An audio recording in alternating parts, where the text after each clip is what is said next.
Specifically the one that is seen in the individual in the black and white jacket. Correct. New footage just dropped, and it's flipping the whole YNW Melly case on its head. What went down that night ain't as simple as folks thought. Before the murders that rocked everyone, Melly and Bortlen were caught on cam, and the streets are saying this footage changes everything.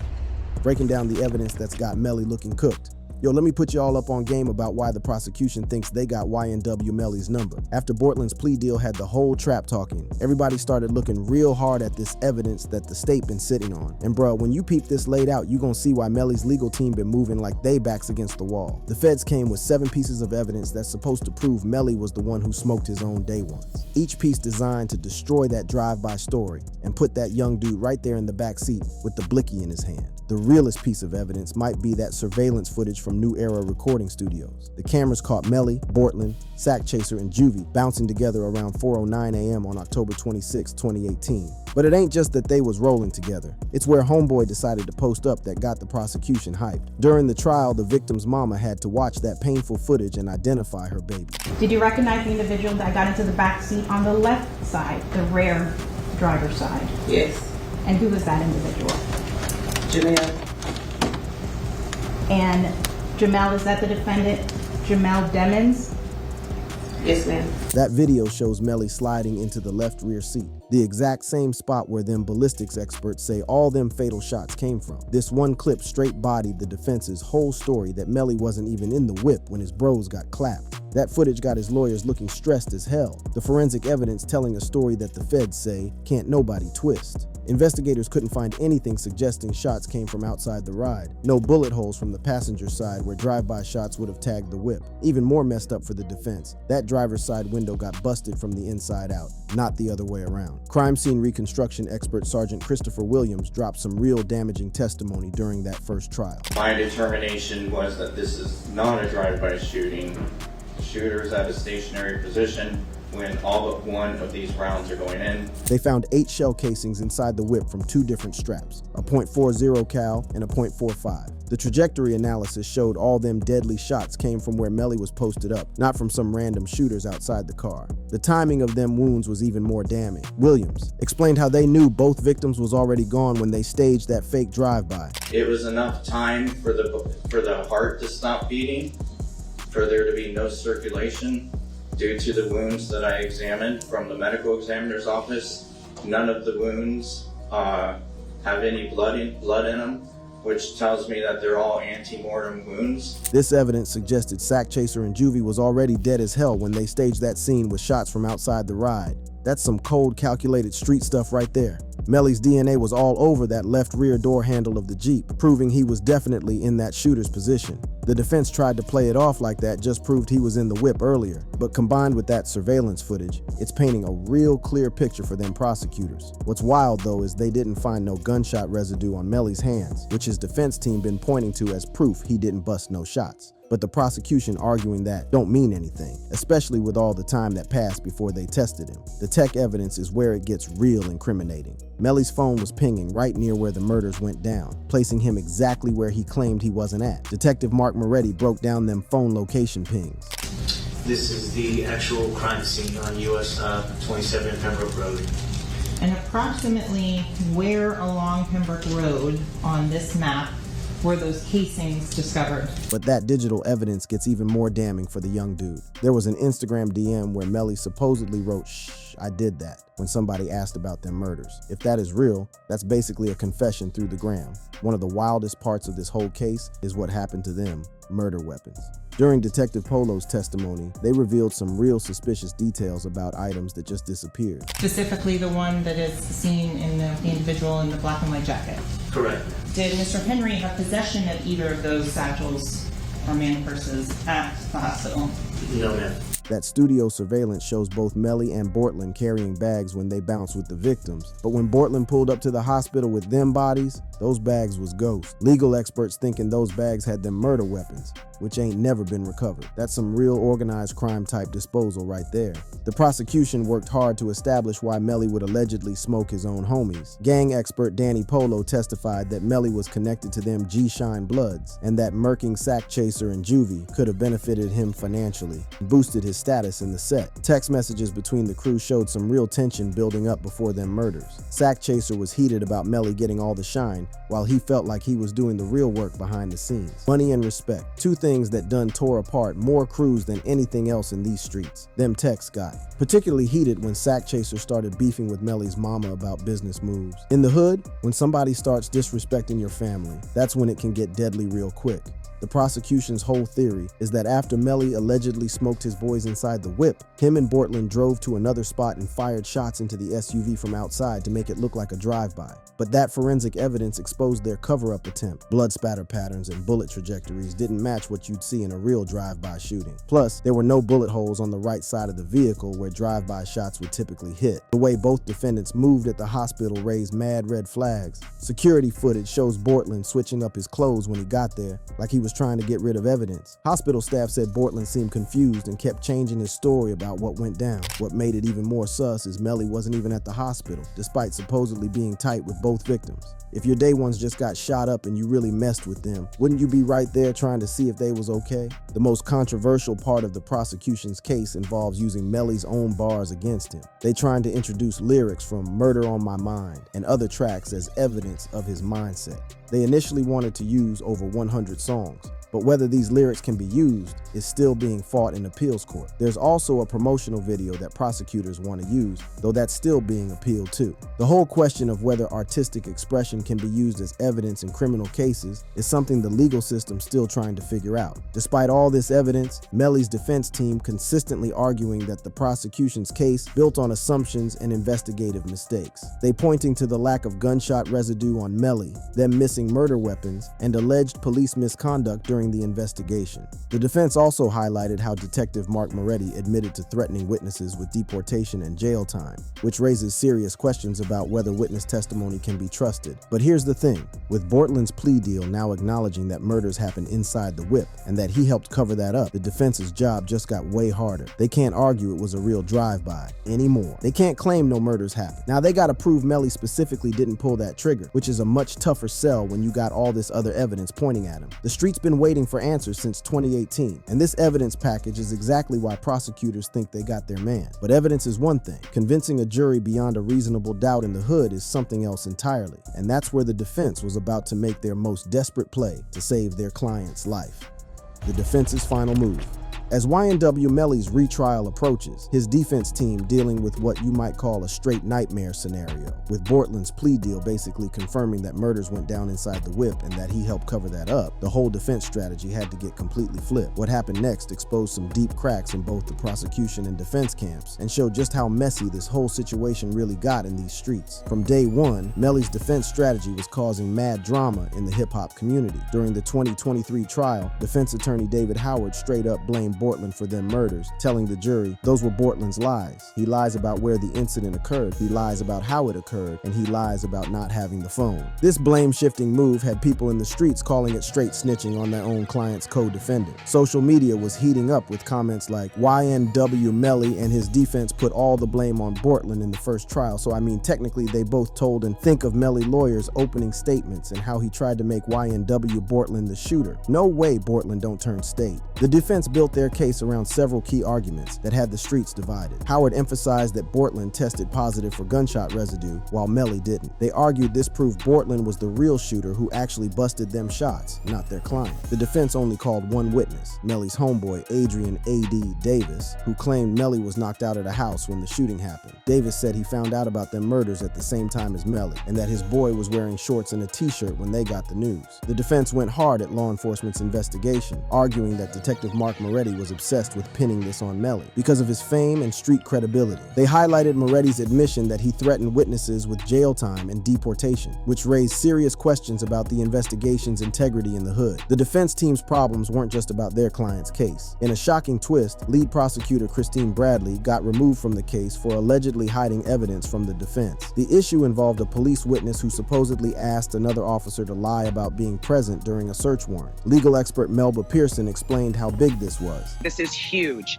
and this is one of the biggest nightmares that any prosecutor could face, where you're getting taken off the case and now being called as a witness in said case. The defense successfully argued that Bradley needed to be removed so they could call her as a witness to expose the detective who encouraged lying. This prosecutorial shakeup meant new prosecutors had to learn 5 years worth of complex case details with limited time before retrial. The defense dealt with their own internal chaos. In August 2025, Melly fired his previous lawyers during a prosecutor investigation into potential witness tampering. His new legal squad, Carrie Hawkwout and Drew Finling, inherited a case that had gotten way more complicated after Bortlen's plea deal. Reports suggest Melly blamed the lawyer change on prosecutorial interference, though the exact circumstances around why his legal team got dismissed remain unclear to the streets. With Bortlen no longer a co-defendant, the defense lost a crucial advantage. Defense attorney Bradford Cohen explained what this meant in the streets. That YNW Bortlen is not going to be a flipper,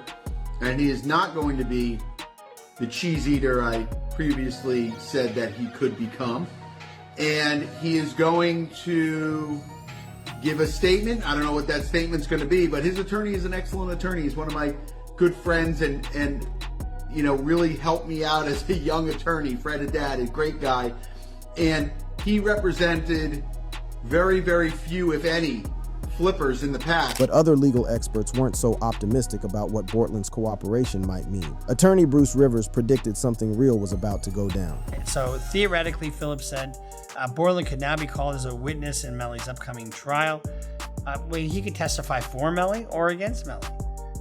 But my guess is if he's agreeing to do a proffer, he's going to snitch. I expect that to be the case, Phillips said. If they subpoena him, he can no longer take the Fifth Amendment on these issues. Through all this legal back and forth, the families of Anthony Williams and Christopher Thomas Jr. been waiting almost 7 years for closure. Attorney John M. Phillips, who's repping Christopher Thomas's family, been handling both criminal and civil aspects of the case. Phillips explained the family's view of Bortlen's plea deal. At the end of the day, Mr. Henry knows what happened. He was in the car, but he wasn't the shooter. And so finally, after all these years, for him to plead no contest, even though he was adjudicated guilty and accepted responsibility for this, in part, was favorable. The civil case adds another layer because Bortlen's plea deal means he can't plead the Fifth in civil depositions. This could provide additional ways to establish what really went down on October 26, 2018 in them streets. This case exposed major tensions in hip-hop culture around loyalty, success, and street credibility. Figures like Charleston White brought harsh criticism of how the community responds to these situations. You guys are so criminal-minded and caught up into this street culture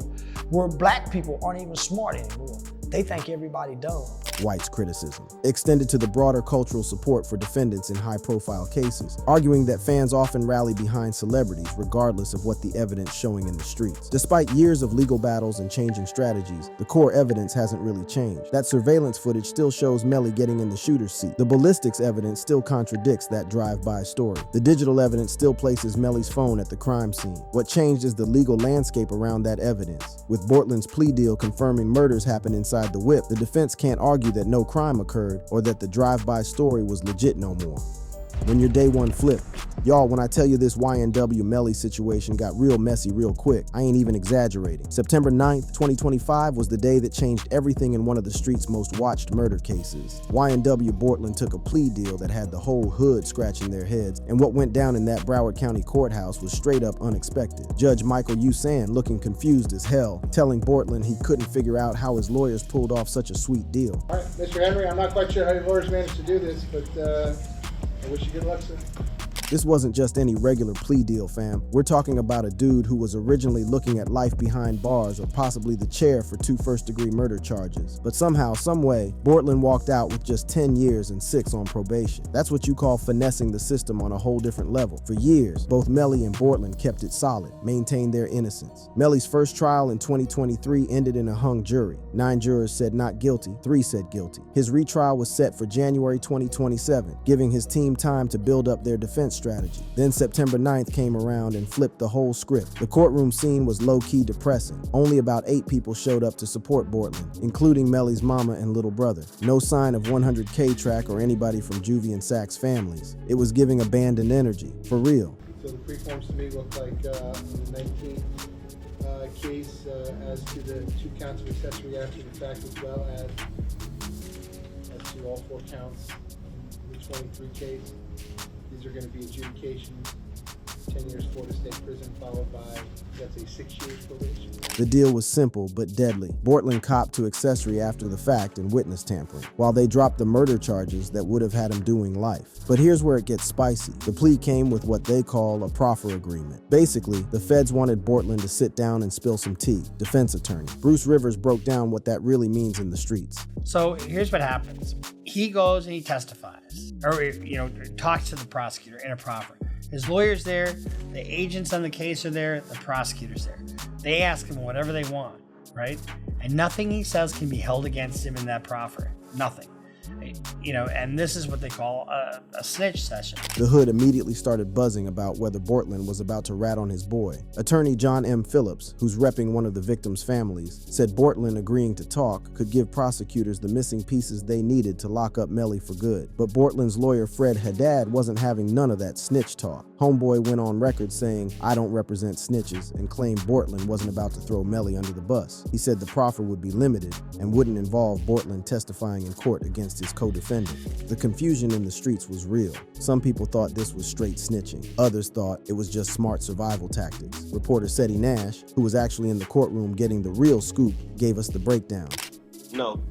His attorney said no, he will not testify. The only thing that's going to happen based on what his attorney said is he only got to answer a couple questions from the state, and then he got to go serve his time. And Nash's reporting suggested the cooperation would be minimal and wouldn't put Melly in immediate danger, which contradicted a lot of the initial street reports painting Bortlen as a full-blown informant. The timing of this whole thing raised mad eyebrows in the hood. They had 250 potential jurors ready to show up the next morning, and tons of money already spent on preparing for trial. For Bortlen to fold at the last minute like that, it looked like either his legal team got desperate or the prosecution offered him something he couldn't refuse. The most telling moment came after everything was said and done. The day after his sentencing, Bortlen got on a jail phone and basically addressed all the snitch allegations through a freestyle that had the whole internet talking. What if I look like taking the deal that hurt my...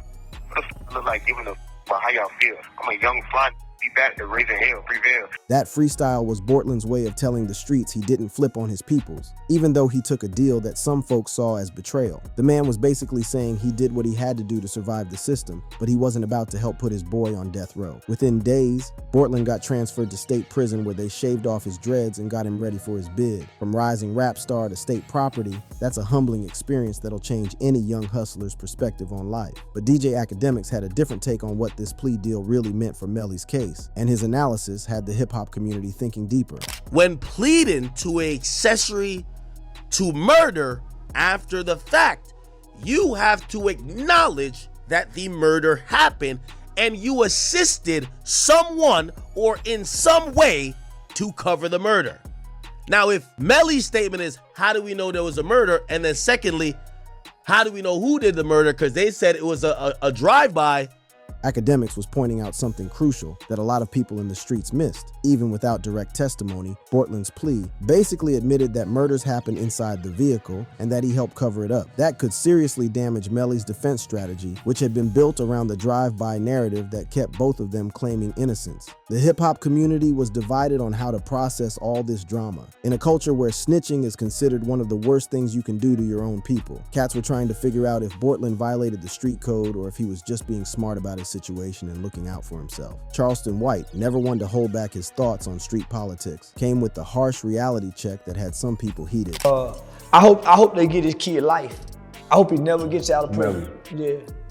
He killed his friends. White's perspective represented one side of the community, the belief that if you're guilty of murking your own homies, you should face the consequences regardless of your fame, talent, or street reputation. This plea deal represented a major shift in a case that had been captivating the hip-hop world since 2018, with Bortlen no longer a co-defendant and potentially providing some level of cooperation to prosecutors. Melly's defense team was facing a whole new type of challenge from the state. Melly's retrial, now scheduled for January 2027, delayed due to ongoing appeals over evidence admissibility. The appeals court must still rule on whether prosecutors can use technological evidence to establish Melly's alleged motives, gang affiliation, and consciousness of guilt. The delay is creating additional challenges for all parties involved. New prosecutors must familiarize themselves with thousands of pages of evidence and testimony from the original trial, while Melly's new defense team must rebuild their strategy around Bortlen's changed status. Despite all the legal maneuvering, the fundamental stakes haven't changed in these streets. Melly Melly still facing 2 counts of first-degree murder and the possibility of the death penalty if convicted.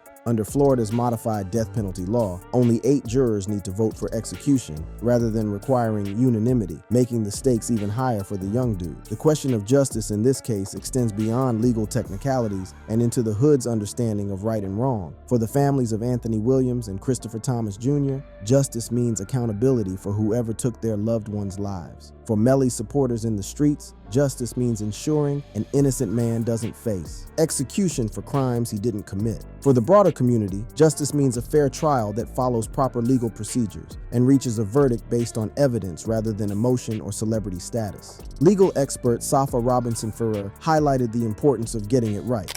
Yeah, I think that it's important. And, you know, this is a homicide case. This is a high stakes case. You want to ensure that there is integrity in the prosecution of this case because this family does deserve justice.